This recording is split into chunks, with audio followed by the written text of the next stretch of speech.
Right now, somewhere on Earth, a stroke is happening every 40 seconds. 6 million people die from it every year. It is the second leading cause of death globally and the #1 reason people end up permanently disabled.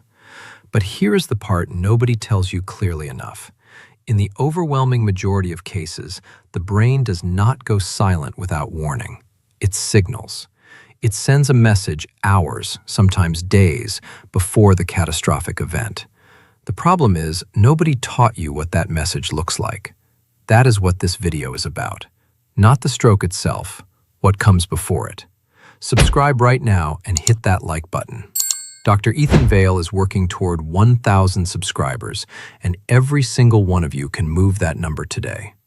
I have spent more than 15 years in clinical practice, watching patients arrive after a stroke and say the exact same words.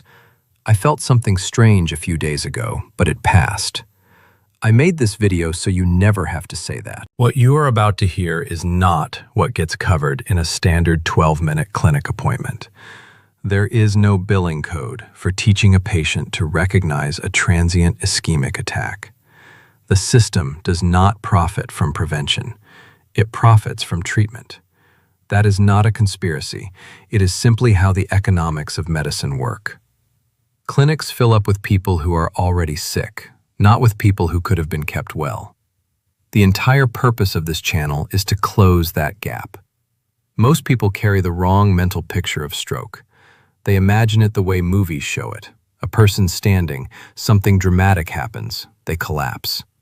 That picture is not wrong for every case, but it is dangerously incomplete because what it leaves out is this. The brain almost never reaches that crisis point without first going through a rehearsal. In medicine, that rehearsal has a name. It is called a transient ischemic attack, or TIA. Transient, which simply means it passes. Ischemic, meaning the tissue was temporarily deprived of blood. It is a brief interruption of blood flow to a section of the brain that produces real neurological symptoms before reversing itself. Here's what that means inside your body. Picture the carotid artery, the large vessel running up each side of your neck, carrying blood from your heart directly to your brain. Over years, that artery has been accumulating damage from the slow, quiet process of atherosclerosis, the gradual buildup of fatty plaques along the inner vessel wall. Think of sediment building up inside an old pipe. The pipe does not suddenly block one morning.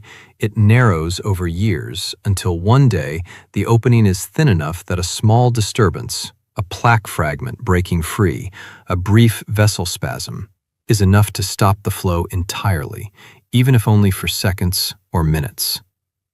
When that happens, the brain region depending on that artery goes dark. Neurons stop receiving oxygen and glucose, the two fuels the brain cannot survive without for even a few minutes. Symptoms appear. Then the fragment drifts, the spasm relaxes, blood flow returns, and the symptoms disappear. You feel fine again. You think nothing happened. But something happened, something important. What research consistently shows is that a TIA very often directly precedes a major ischemic stroke, typically within the following 72 hours. That 3-day window is the most critical period in the entire process. The brain just told you it is running out of time. Most people do not hear it because the warning episode was short, strange, and then it went away. So, before I walk you through the 5 warning signals, I want to establish one rule. Any symptom that appears suddenly, lasts a few minutes, and then resolves on its own, that pattern is the warning. The fact that it resolved does not mean you are safe. It means the clock has started. The 5 warning signals. The first warning signal: sudden darkness or fog in one eye. You were going about a completely ordinary moment, walking to the kitchen, looking out a window, and without any warning, one eye goes dark. Not blurry, dark, like a curtain dropped over it, or a frosted glass smeared across the lens. You blink, you rub the eye, and within a minute, your vision comes back. You decide you move too fast, or you need a new glasses prescription. What actually happened? A tiny plaque fragment or blood clot broke free from your carotid artery wall, traveled upward, and briefly lodged in the ophthalmic artery, the vessel supplying blood directly to the retina. When blood flow to the retina stops, even momentarily, it stops sending visual signals to the brain. That is the darkness. Not a problem with the eye itself, a problem with the vessel feeding it. Here is what makes this critical. The ophthalmic artery is a direct branch of the internal carotid artery, the same artery that feeds your brain. A 2-millimeter shift in that fragment's path puts it into a brain artery instead of an eye artery. The difference between those two destinations is the difference between a 1-minute visual disturbance and permanent paralysis. Physicians have a specific Latin term for this episode, amaurosis fugax, which means fleeting blindness. In neurology, that phrase functions like a fire alarm. When a patient describes this experience, it triggers urgent evaluation because the probability of a major stroke occurring within hours is high.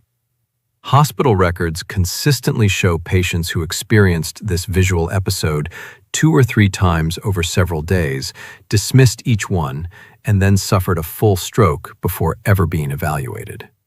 Do not call it tired eyes. Call it what it is. The second warning signal: numbness or tingling on one side of the body with no physical explanation. You are sitting still, reading, mid-conversation, and one side of your body begins to feel strange. One arm, one hand, one leg, or one full side of your face. A pins and needles sensation, a feeling of cotton under the skin, a sense that the limb belongs to someone else for a moment. It lasts several minutes, then it fades. The medical term is paresthesia, disordered sensation in the skin. But the important point is where the disturbance is actually occurring. When a region of the brain that processes sensory signals temporarily loses blood flow, it cannot interpret information from the body parts it maps. Each brain hemisphere manages sensation for the opposite side of the body. So a TIA interrupting the right hemisphere causes the left hand, left arm, and left face to lose normal sensation. The limb itself is perfectly fine. The malfunction is inside the brain, not in the body part reporting the symptom. The detail that should sharpen your attention: stroke-related sensory changes are almost always one-sided. If both hands go numb symmetrically, the cause is more likely a cervical spine issue.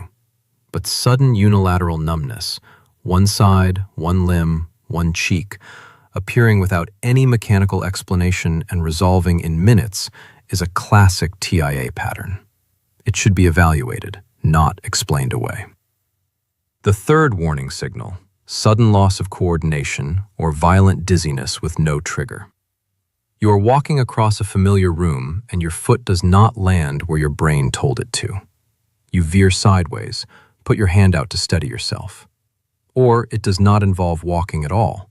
You are sitting quietly when the room begins to spin aggressively for no reason, without any head movement triggering it. This is the cerebellum signaling that its blood supply has been interrupted. The cerebellum sits at the base of the skull and runs constant background calculations, integrating signals from your eyes, inner ear, muscles, and joints to keep you balanced and ensure your limbs go exactly where you intend. It works automatically, without your conscious involvement. When the vessels supplying it experience a transient blockage, part of what clinicians call the vertebrobasilar system, the coordination calculations fail. You stumble, you drift, the world spins. The pattern that demands attention is specific: dizziness that is sudden, severe, and unprovoked, hitting while you are completely still without any head movement, combined with any difficulty maintaining balance or walking straight. That combination, in someone over 50, warrants a vascular workup. Isolated dizziness with a clear trigger is usually benign. The two together are a different matter entirely. The fourth warning signal: a sudden and complete breakdown of speech or language comprehension. I want to be precise about the distinction here because it matters enormously.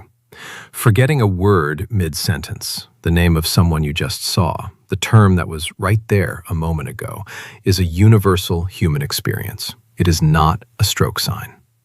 What is a stroke sign is something that feels entirely different.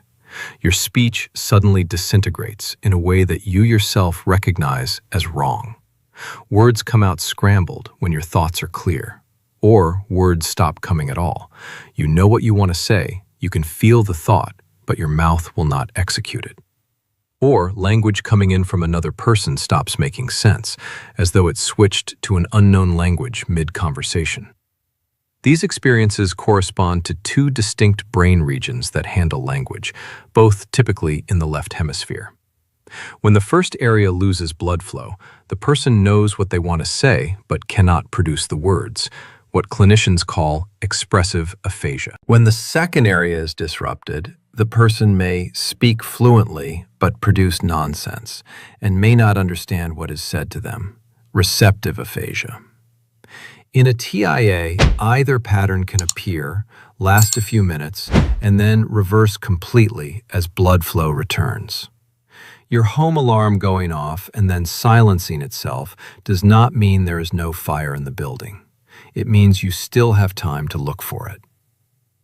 The fifth warning signal, a combination of autoimmune skin changes and new pattern headaches.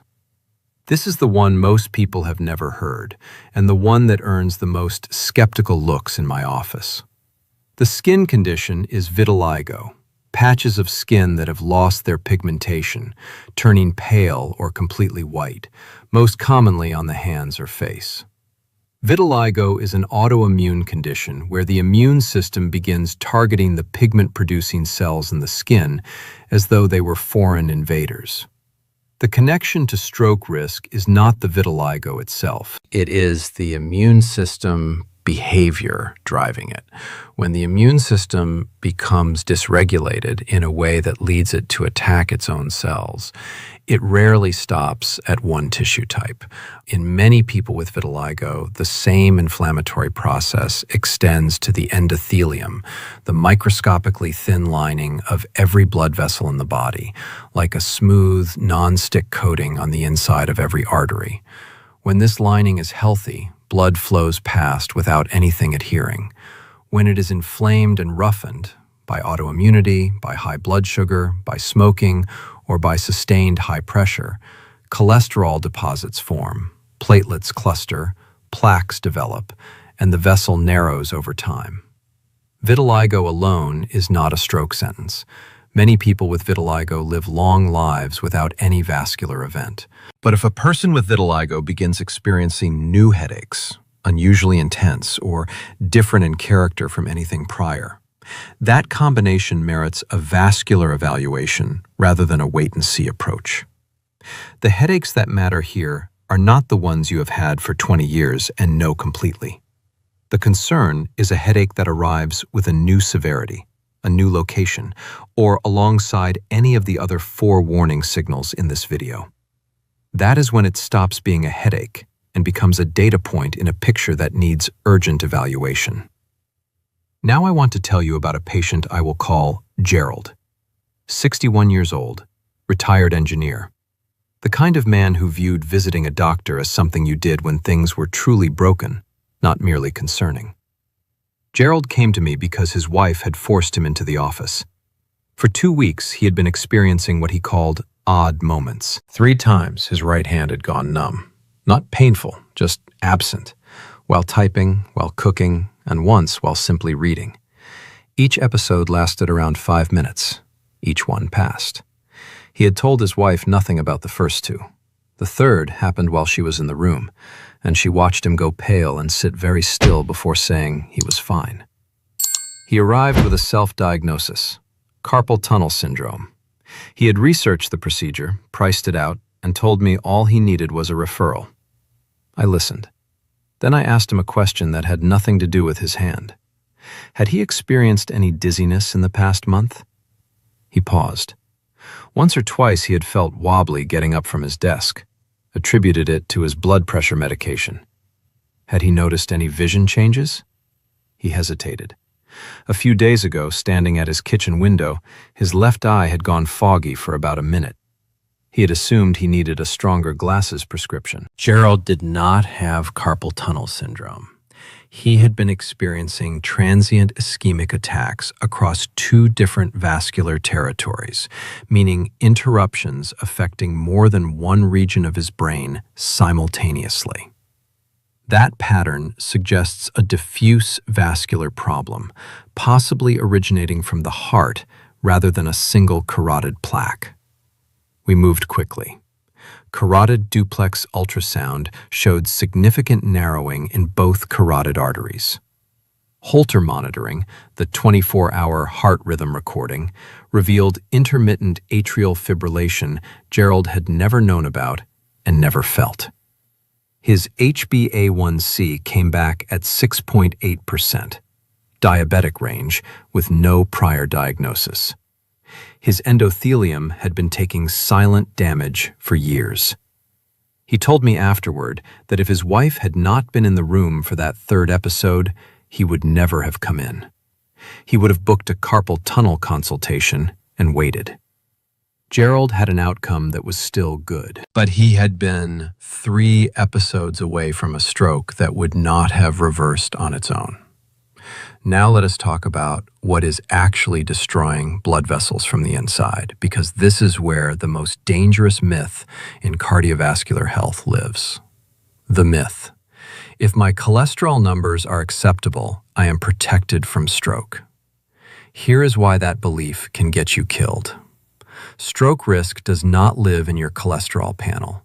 It lives in the condition of your endothelium. The vessel lining can be actively degrading even when lipid numbers look fine on paper, because endothelial damage comes from inflammation, and inflammation has sources that have nothing to do with LDL levels. The first major enemy is chronically elevated blood sugar. Your endothelial cells need insulin to absorb glucose. When insulin resistance develops, when cells stop responding efficiently to the insulin signal, those endothelial cells begin to starve even while blood sugar is high. Starving cells distort and peel away from the vessel wall, leaving rough surfaces where cholesterol and platelets adhere. That is how plaques begin.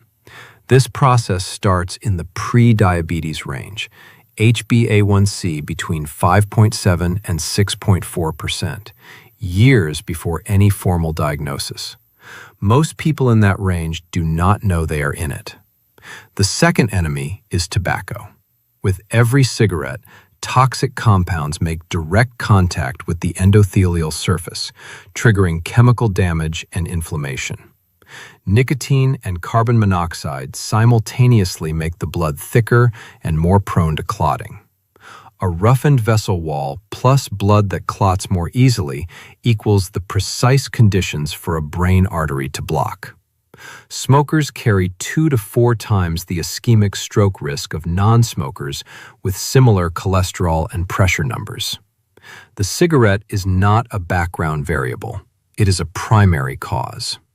The third enemy is blood pressure. And here is the counterintuitive part. Most people fear high blood pressure in this context, and that fear is justified. But ischemic stroke often occurs not at the peak of blood pressure, but at a relative low point. Blood pressure drops naturally during sleep by 15 to 20%. If an artery is already significantly narrowed by plaque, that nighttime dip can be enough to stop flow entirely. Which is why people go to sleep feeling completely normal and are found in the morning with a stroke that happened quietly while they slept. After 50, the rate of atherosclerotic progression approximately doubles compared to the previous decade. The same blood sugar level, the same cigarette, the same pressure reading, double the vascular consequence. How old are you right now? Write it in the comments. Your age changes which of these factors is most urgently threatening your specific vascular situation, and it changes how quickly you need to act on what comes next. The 3 evaluations worth requesting. If you recognized even one of the 5 warning signals from your own life in the past 6 months, there are 3 specific medical evaluations worth requesting by name, not vaguely mentioning, but asking for directly. The first is a carotid duplex ultrasound. Unlike a basic scan, a duplex ultrasound shows both the anatomy of the carotid arteries and how blood is actually flowing through them, including whether flow becomes turbulent at points where the vessel has narrowed. When narrowing exceeds roughly 70% of the vessel's diameter, clinicians classify that as hemodynamically significant stenosis, restrictions severe enough to meaningfully compromise blood delivery to the brain.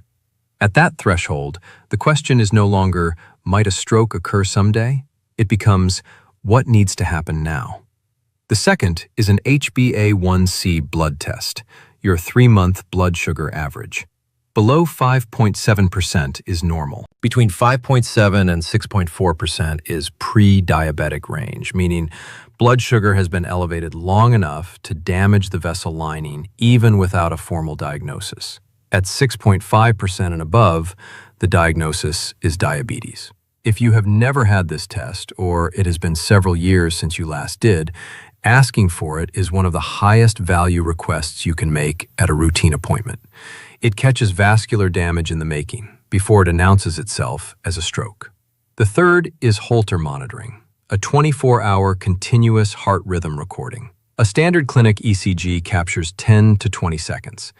Atrial fibrillation, the most dangerous cardiac cause of stroke, often comes and goes, appearing for a few seconds once or twice a day, completely missed by a brief snapshot recording. In AFib, the upper chambers of the heart quiver chaotically instead of pumping.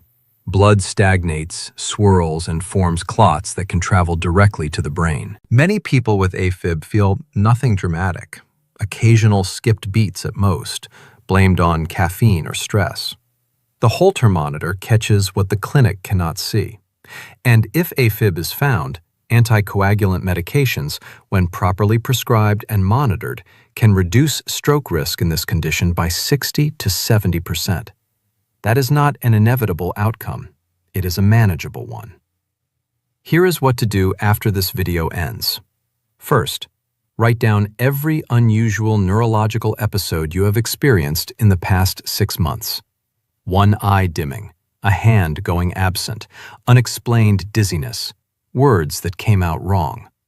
Write it in plain language with an approximate date and bring that paper to your next appointment. Memory softens and rationalizes these episodes over time. Paper does not. Second, be specific with your doctor. Do not say, I have been feeling off. Say, I want to discuss whether I may have experienced transient ischemic attacks and whether a carotid duplex ultrasound, an HbA1c, and Holter monitoring are appropriate for me. Those specific words will get you a different response than a vague complaint. Third, if any of the 5 warning signals occurred within the past 72 hours, do not wait for a scheduled appointment. The 72-hour window following a TIA is the period of highest stroke risk. Go to an emergency department and tell them you believe you may have experienced a transient ischemic attack. Use that exact phrase. And fourth, do not self-administer blood thinners based on this video or anything you read online. Ischemic and hemorrhagic stroke require opposite approaches. What helps one can accelerate the other, and there is no way to distinguish them without brain imaging. Get evaluated first. Stroke is not lightning. It is not random. It is the predictable endpoint of a process that announced itself through the warning signals we covered today, through years of risk factors that were detectable and addressable. The brain was signaling the whole time. The only question is whether someone was taught to listen. Now you have been. Everything in this video is for your education and understanding, a starting point for a real conversation with your physician, not a replacement for one. Your individual history and vascular anatomy require someone who can actually examine you. If this made something complicated easier to understand, subscribe and hit like. That is how Dr. Ethan Vale moves toward 1,000 subscribers. Share this with someone who matters to you, a parent, a spouse, a friend who mentioned feeling strange lately and brushed it off. You may have just given them their warning window.